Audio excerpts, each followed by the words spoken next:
मैं कोई ऐसी बात नहीं करना चाहता जिससे कोई तलखी जो है वो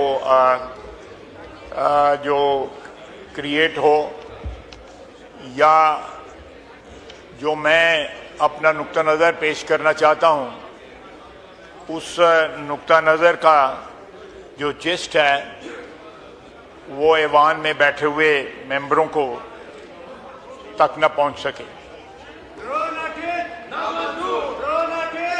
जनाब डिप्टी स्पीकर,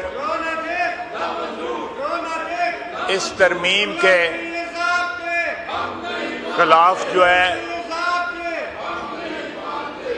एहतजाज में दो जज साहिबान ने इस्तीफा दिया है। आज से 4-5 साल कबल, बल्कि 8-10 साल कबल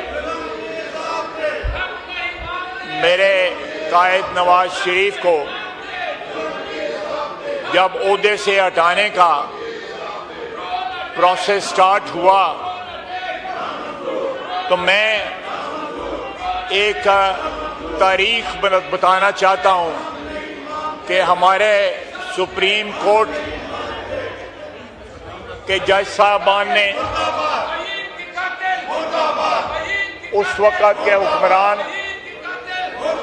या उससे पहले जो साजिश नवाज शरीफ के खिलाफ तैयार हुई थी,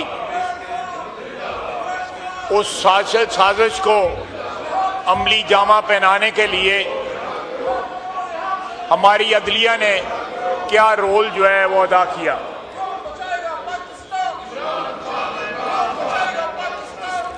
ये सारा सिलसिला पनामा केस से स्टार्ट हुआ। उस वक़्त चीफ जस्टिस हाकिम निसार ने 2 बेंच तश्कील दिए, जिसने वज़ीर आज़म मियां नवाज शरीफ को नाअहल करार दिया। इस बेंच में जस्टिस आसिफ सईद खोसा, जस्टिस एजाज अफजल खान, जस्टिस गुलजार अहमद और जस्टिस एजाजुल आसिम शामिल थे। उसके बाद नवाज शरीफ की नाअहली के बाद एक और बेंच बनाया गया ताकि ये तय किया जाए कि उनकी नाअहली कितनी मुद्दत के लिए होगी। चीफ जस्टिस हाकिम निसार की सरबराही में जस्टिस उमर अताब बंदयाल, जस्टिस एजाजुल आसन, जस्टिस सज्जाद अली शाह पर मुश्तमिल बेंच ने फैसला दिया कि नाअहली ताहयात होगी। इसके बाद एक और बेंच बना जिसकी सरबराही भी चीफ जस्टिस हाकिम निसार ने की।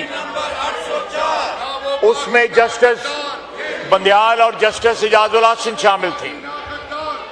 इस बेंच ने करार दिया कि कोई नाअहल शख्स किसी सियासी जमात का सरबराह नहीं बन सकता। एक बार वही जजेस नुमाया थे। इसके बाद तकरीबन हर सियासी मुकदमे में वही चंद जजेस सामने आते रहे। इमरान खान की बनी गाला जायदाद से मुतल्लिक केस बेंच में chief justice Hakim Nisar, justice Bandial, justice Faisal अरब शामिल थे। डैम फंड के मामले में यही नाम नजर आए, यानी chief justice Hakim Nisar, justice Bandial, justice Ijazul Hassan और जस्टिस मुनीब अख्तर।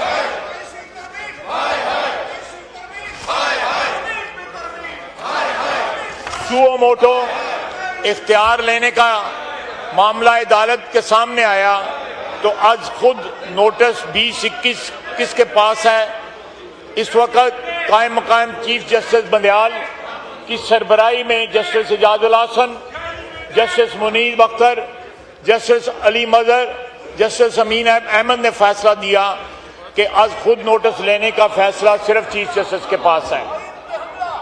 इस फैसले में चीफ जस्टिस के इख्तियारात में मजीद इजाफा हुआ। मैं ये सारी तारीख इसलिए बताना चाहता हूं जनाब डिप्टी स्पीकर कि कल 2 जजेस को जो है इस ऐवान की, इस पार्लियामेंट की पास करदा एक तरमीम जो है आइन में, उसके खिलाफ जो है उनकी गैरत जाग गई। लेकिन जब ये कैंगरू कोर्ट्स बना के, जिनका मैंने बयान किया है, मियां नवाज शरीफ को विक्टिमाइज किया जा रहा था और एक एजेंडा जो है इंप्लीमेंट किया जा रहा था कि वो हुक्मरान ना रहे और उसको हमेशा हमेशा के लिए सियासत से बाहर कर दिया जाए, उस वक्त किसी की गैरत ना जागी। ये जज जो थे, ये कल वाले जज थे, उस वक्त भी सुप्रीम कोर्ट और हाई कोर्ट में बैठे हुए थे। अब वो शायरी भी करते हैं, अब वो जो है सियासी बयानात भी दे रहे हैं। सारे के सारे जो है जो जराइम इन्होंने माजी में किए, वो इनकी जो है वो ज़हनों से महव हो गए। और जिस दिन नवाज शरीफ के केस की प्रोसीडिंग्स होती थी, ये अपने घर वालों को भी बुला लेते थे कि देखना आके हमने नवाज शरीफ के साथ क्या करना है। अदलिया का किरदार जो है पाकिस्तान की तारीख में हर मोड़ के ऊपर इतना भयानक और स्याह रहा है कि शायद ही किसी मुल्क में अदलिया का किरदार इतना भयानक रहा हो। कोई ऐसे मरहले जरूर आए जहां पे जो है रोशनी नजर आई, लेकिन वो मरहले जो थे वो बहुत कम थे। आप जो है जुल्फकार अली भुट्टो की फांसी से लेकर तमाम एब्रोगेशंस ऑफ कॉन्स्टिट्यूशन के ऊपर मोहर सख्त करना, वैलिडिटी की, और उसके बाद नवाज शरीफ को नाअहल करार देना, ये इसी अदलिया ने किया जो हमारे साथ वाली बिल्डिंग में बैठती है।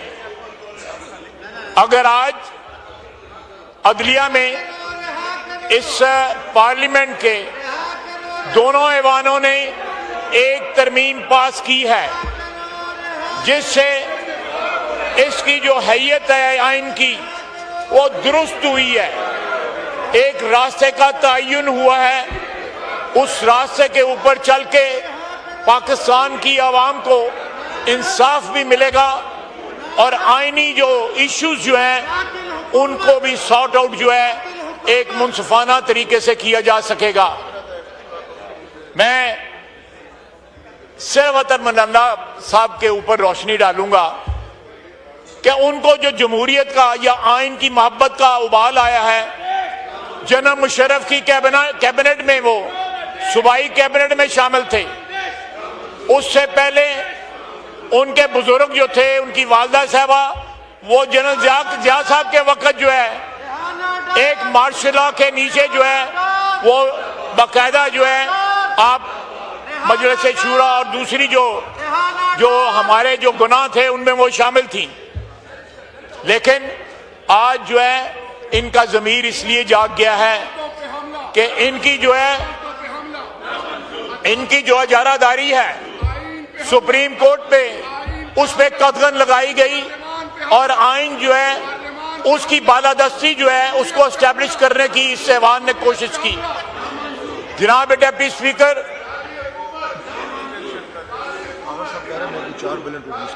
ओके, जनाब स्पीकर, जनाब डिप्टी स्पीकर, इस ऐवान की पावर जो आइन ने इसको दी हुई है ये सुप्रीम है, इसकी कोई इंक्रोचमेंट जो है बर्दाश्त नहीं की जाएगी। और ये जजेस जो हैं इनका ज़मीर जो है दहाइयों से सोया हुआ था, आज जब जो है दुम के ऊपर पैर आया है तो ये जजेस जो हैं वो आप बयान दे रहे हैं, पोएट्री कर रहे हैं, ये सब कर रहे हैं। जनाब स्पीकर, मैं ये अपना जारी रखें, मैं इन सब का माजी जानता हूं, मैं इन सब का माजी जानता हूं। इस ऐवान में आप भी उस ऐवान में बैठे हुए थे जब आधी रात को 52 कवानीन जो है पास किए गए, 52 कवानीन, और इस असेंबली को डिसॉल्व किया गया। उस वक्त इनकी गैरत और अहमियत कहां थी? वो कहीं चरने गई हुई थी? जब इस कुर्सी पे बैठ के जनाब वाला 52 बिल जो है आधी रात को पास किए गए और असेंबली को डिसॉल्व किया गया। ये लोग जो है इनको सिलेक्टिव एमनीसिया है, सिलेक्टिव एमनीसिया है। ये लोग जो है भूल गए हैं, अपना माजी भूल गए हैं और आज जो है जमहूरियत के अलमबरदार बने हुए हैं। और दूसरी तरफ यही लोग जो है दहशत गर्दों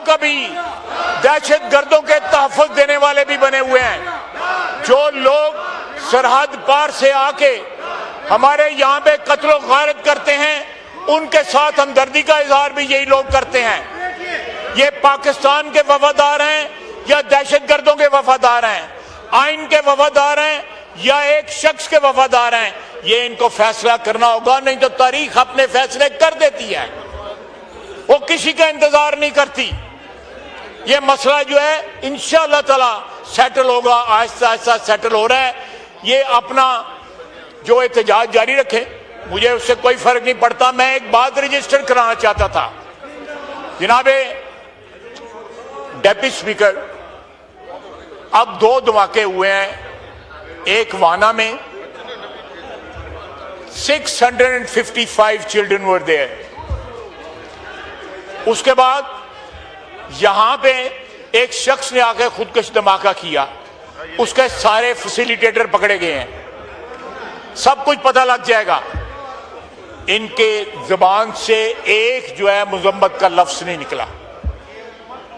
इनको फैसला करना पड़ेगा।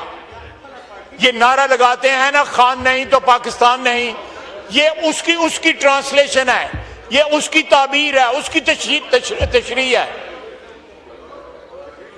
इनको फैसला करना पड़ेगा कि ये दहशतगर्दी के साथ खड़े हैं या पाकिस्तान के साथ खड़े हैं। इनके तमाम तर बयानात, इनका तमाम तर बिहेवियर, इनका तर्ज अमल इस बात की शहादत देता है कि ये पाकिस्तान के आइन के साथ नहीं खड़े, ये पाकिस्तान के अदारों को, जिनमें सबसे बड़ा अदार है या पार्लियामेंट है, उसके साथ नहीं खड़े।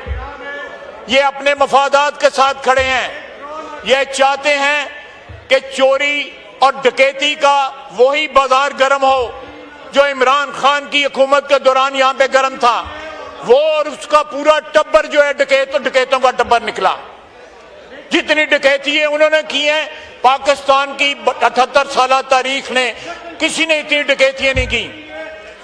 आज पाकिस्तान एक आईनी राह पे चल निकला है और पाकिस्तान की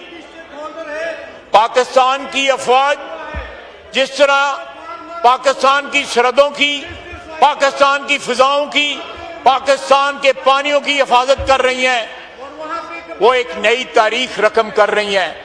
लेकिन ये लोग ये किसके साथ खड़े हैं?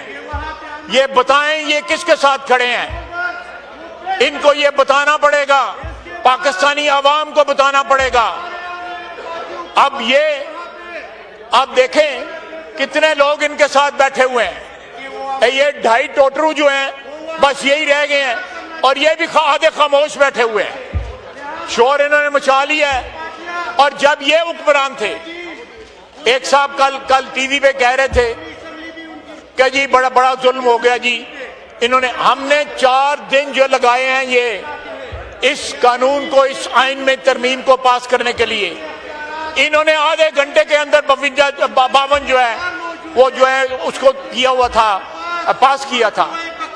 उस वक्त इनको शर्म ना आई, उस वक्त इनको हया ना आई, और आज जो है ये उसका जो कर रहे हैं। जनाब डेप्यूटी स्पीकर, कुछ लेजिस्लेशन होने वाली है,